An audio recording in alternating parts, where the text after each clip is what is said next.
What is up, guys? I would say good to see you, but I can't see you, so good for you guys to see me. I know that you're probably thinking, man, something looks a little different, something looks a little off about Kev. Well, you figured it out, you caught me. I got a new pair of flip-flops, right? Amazon, 2-day shipping, $12, new flip-flops, feel like a brand new man. So that's what it is. I hope you guys have been doing well. I know some of you have probably been adjusting better than others. Some of you, I know there's a lot of challenges, difficulties that you guys are facing right now. My biggest probably challenge right now has been that I have had to become a kindergarten teacher. My 6-year-old Ella still has a lot of homework all the time, and so I've been kind of the primary person doing homework with her, working on like addition and reading, and it's been a struggle because like I'm not a color inside the lines kind of guy, and that's exactly what you have to do in kindergarten. So that's been fun. She hates doing her homework. And so the other day, she was doing homework, or so I thought she was doing homework.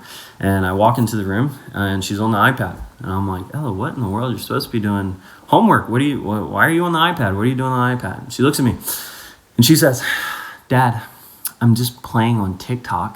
And I'm like, TikTok? Like, how do you, we don't even have a TikTok. Like, how did you download it? How do you know how to operate it? Like, how do you even know what TikTok is? You're 6 years old. And so I come in and I shut the whole TikTok operation down. I'm like, this ain't happening. You're 6 years old.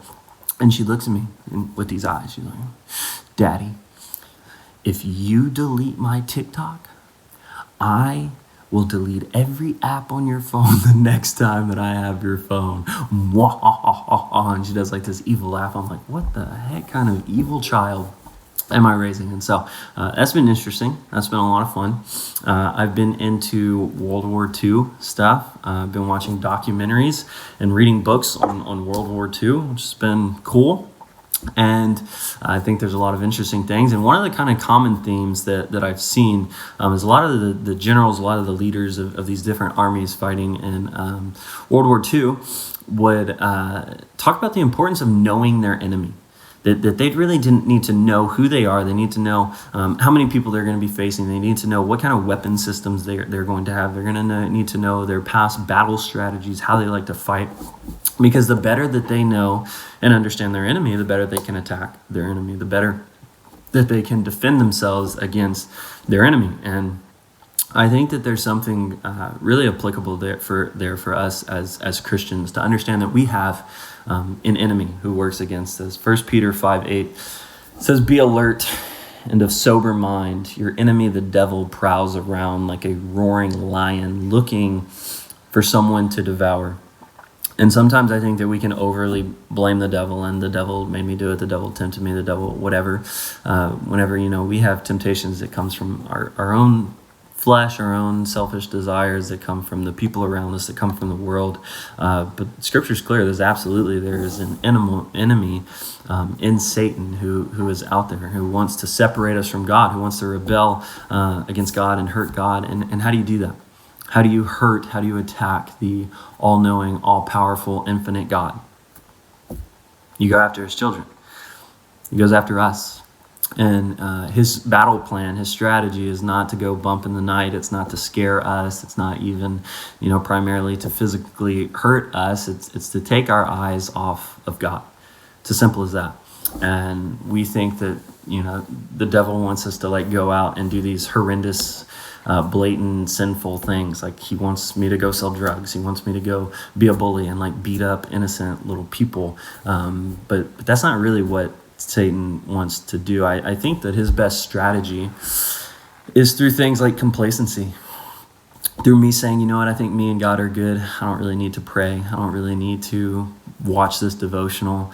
It's through indifference. It's through, saying, I don't really feel like doing small groups. I'd rather play video games. I'd rather be on Netflix. I'd rather do these things than spend time with God. And it's these little things that take our eyes off of God that I think over a long period of time, if you start to add those things up, can significantly impact us. And I remember, so whenever I was younger, I loved basketball. A lot of you know that. And I shot basketball in my driveway all the time. Just that's what I did a lot growing up, was playing basketball. And so I was pretty good. And there was this one summer where my grandparents had gotten a Nintendo 64. They had gotten a Nintendo 64, and I was playing like Mario Kart, Mario Party, Mario Tennis, all these things. And I'd stay over at my grandparents' house, and my grandma would just like get whatever I wanted. And so I'd be like, Granny, can you give me some popcorn? Can you give me some cookies? Can you get me this? Can you give me that? And she'd bring it to me.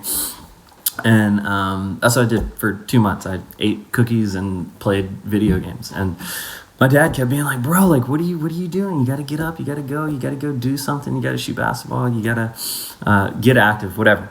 And I'm like, no, I'm fine. I'll be good. Just trust me. I'll walk in the gym. I'll be fine. And so basketball season comes around, and I was terrible. I sucked. Like, I could barely control the ball.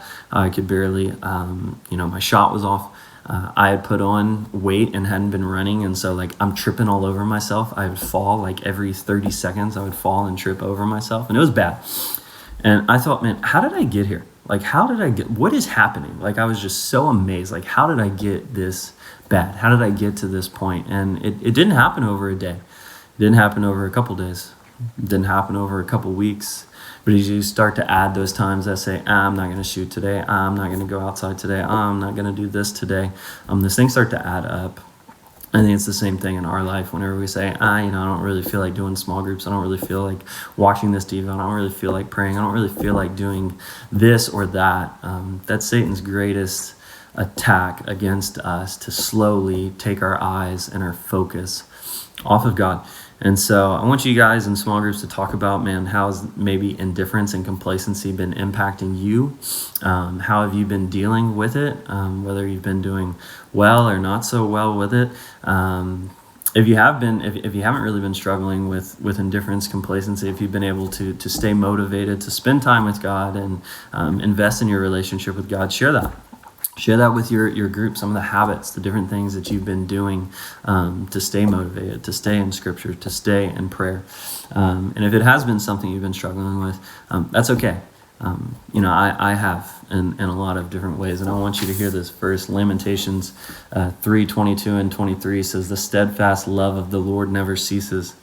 His mercies never come to an end. They are new every morning. Great is your faithfulness. And it's this idea that God's grace and mercy continues to come to us every single day.